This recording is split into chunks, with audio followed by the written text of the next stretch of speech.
Bonjour à toutes et à tous, bienvenue sur votre chaîne d'information régionale. Nous sommes le jeudi 20 juin, en images, en 8 minutes, un tour complet de l'actualité et du jour et un rappel, plus que jamais. Avant l'été, il est important de penser à donner son sang. Il y a quelques jours, nous sommes allés suivre une collecte en région ici, précisément à Lys-les-Lannoy. Avant l'été, je vous le disais, avant les congés, il est important de donner son sang. Le FS, l'établissement français du sang, estime qu'il lui faut environ 10 000 dons par jour en France pour assurer les besoins de transfusion des malades et des personnes hospitalisées. Or, après les week-ends de pont en mai et en juin, et avant les vacances, les stocks sont au plus bas. Pour donner, je vous rappelle qu'il faut avoir entre 18 et 70 ans, être en bonne santé. Pour trouver une collecte près de chez vous, rien de plus simple, il y a les centres permanents à Lille et à Dunkerque, mais aussi des collectes mobiles. Il y en a forcément une bientôt près de chez vous. Toutes les infos, les dates et lieux de collecte sont sur internet, don200.efs.santé.fr. Explication au micro de Margot Sailly. Alors donner son sang, c'est un geste important, citoyen et généreux. Les malades ont besoin de sang tout au long de l'année et donc c'est important, et les messages qu'on véhicule à l'établissement, c'est de donner très régulièrement son sang. Alors les dames peuvent donner leur sang 4 dons par an, les messieurs 6 dons par an. Nous comptons sur leur générosité et donc des dons très fidèles et des dons réguliers tout au long de l'année pour assurer l'autosuffisance en produits sanguins de toute la région. Je vous rappelle l'adresse don200.efs.santé.fr pour trouver une collecte mobile dans les prochains jours, près de chez vous. Dans ce journal également, un problème bien connu des habitants de la région du littoral depuis plusieurs années, la prolifération des goélands sur la côte d'Opale, notamment à cause de l'urbanisation et de la nourriture abondamment présente en ville pour ces oiseaux. À Calais, la mairie étudie actuellement une solution pour lutter contre ces goélands, la stérilisation des nids. Pour cela, on utilise un drone qui va asperger d'huile et de formol le nid, l'huile d'abord pour étouffer l'œuf, le formol pour le conserver afin que la femelle ne ponde plus. Il s'agit d'un prototype créé par l'Université du Littoral, un procédé potentiellement utile en cas de détection d'un nid de frelons asiatique. Explication complémentaire sur place recueillie par Corentin Escaillé. Nous allons voir avec le concepteur, le professeur de l'ULCO. Le drone est là. Il y a tout un dispositif et une technique que vous avez pu voir qui sont déjà embarqués.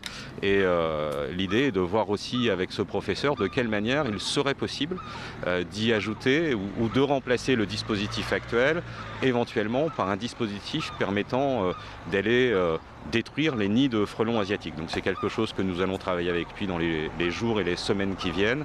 Et si besoin, nous passerons les délibérations qu'il faut, plus la commission d'appel d'offres bien sûr, de manière à pouvoir, au moins dans les parcs et jardins, qui sont compétences municipales, intervenir sur les nids de frelons asiatiques si besoin était.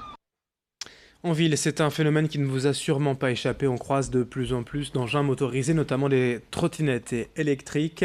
Ces engins de déplacement personnel, EDP, seront bientôt soumis au code de la route et leur utilisation soumise à une nouvelle réglementation dès le 1er septembre. Pour l'instant, ces EDP, engins de déplacement personnel, n'appartiennent à aucune catégorie. Leur circulation n'est donc dans les faits ni autorisée ni interdite, mais au vu du nombre croissant d'engins roulant en ville, le gouvernement a voulu réagir et les utilisateurs sont désormais soumis à des règles strictes, des obligations d'équipement, notamment le casque et interdiction de rouler sur les trottoirs pour la prévention routière. Ce décret va évidemment dans le bon sens, mais il faut encore faire plus et soumettre à plus de règles pour plus de sécurité ces utilisateurs. Explication au micro d'Edil Gunaï.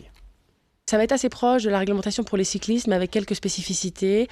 Les engins n'auront pas le droit de rouler à plus de 25 km/h. Ils auront interdiction de rouler sur le trottoir. Ils devront être sur la chaussée, donc sur les pistes cyclables quand il y en a, et quand il n'y en a pas, ils devront rester sur les routes qui sont limitées au maximum à 50 km/h. Ça veut dire que hors agglomération, ils n'ont pas le droit de rouler, si ce n'est sur les voies vertes. Le matériel devra être équipé des mêmes équipements que pour les cyclistes, le vélo, c'est-à-dire les feux avant-arrière, les catadioptres, les éléments réfléchissants aussi devant et derrière et sur le long de la trottinette. Il devra y avoir des freins, un avertisseur sonore aussi, c'est important. Et puis celui qui l'utilise devra avoir en tout cas des équipements, quand il a moins de 12 ans, le casque sera obligatoire. Et si vous êtes concerné, ces nouvelles réglementations entreront en vigueur le 1er septembre. Pour finir ce journal, allons sur la côte d'Opale, sur le littoral, à Étaples précisément, découvrir le centre Maréis dédié à la mer avec d'anciens pêcheurs d'Étaples pour vous faire la visite. Reportage signé des étudiants de l'ESJ Paris-Grand Lille. Un musée dédié aux marins pêcheurs et à leur technique. Le centre Maréis est installé dans l'ancienne corderie de la ville d'Étaples. Dans cette petite ville, il n'y a plus de port de pêche à cause des marées.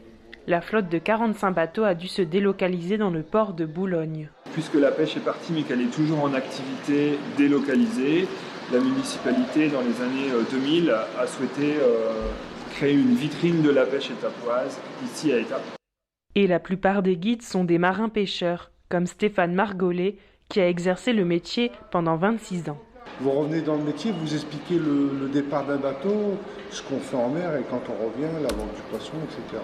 Et sur les visites, c'est la même chose. Des ateliers pour les enfants, des aquariums, le musée propose de découvrir le monde de la mer de manière variée. On peut y observer 75 espèces de poissons et son bassin tactile. On est des paysans, donc on vient de la terre. Là, ce sont des gens qui viennent de la mer, donc c'est à peu près les mêmes métiers, les mêmes contraintes, les mêmes astreintes. Mais bon, c'est tout à fait autre chose. Je trouve que c'est un musée qui est vraiment très pédagogique et je suis vraiment ravie de faire cette visite. Le musée accueille 45 000 visiteurs par an, un bel hommage à ces pêcheurs qui ont dû quitter Étaples. Ils sont aujourd'hui 250 à travailler à 30 km de là, dans le port de Boulogne. À eux seuls, ils débarquent 20 000 tonnes de poissons par an, faisant de ce lieu le premier port de pêche français. Fin de cette édition, merci à vous de l'avoir suivi, merci de votre fidélité. Et d'autres infos à suivre, bien évidemment, il y aura la météo, les reportages de la rédaction, mais également un nouveau quart d'heure d'information en images. Dans un instant, ce sera avec Idil Gunay. Restez avec nous, très bonne journée à toutes et à tous.